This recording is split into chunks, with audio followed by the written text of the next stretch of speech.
covid chileng awangin khovel puma harsat na thlenga suti rualin keini mizo te po kan buai hle mai rikai jinga damlo te natna lang chuak lo te thri awanga thi chung ten nangma ni in he nan na hi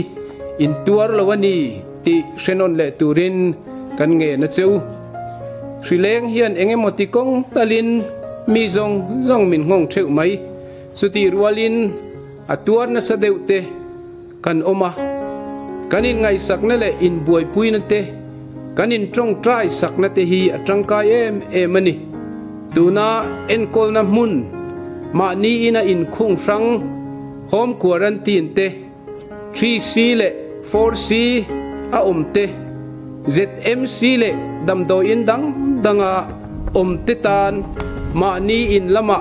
theito kin kan lo trong try theu ani ti lo hria ula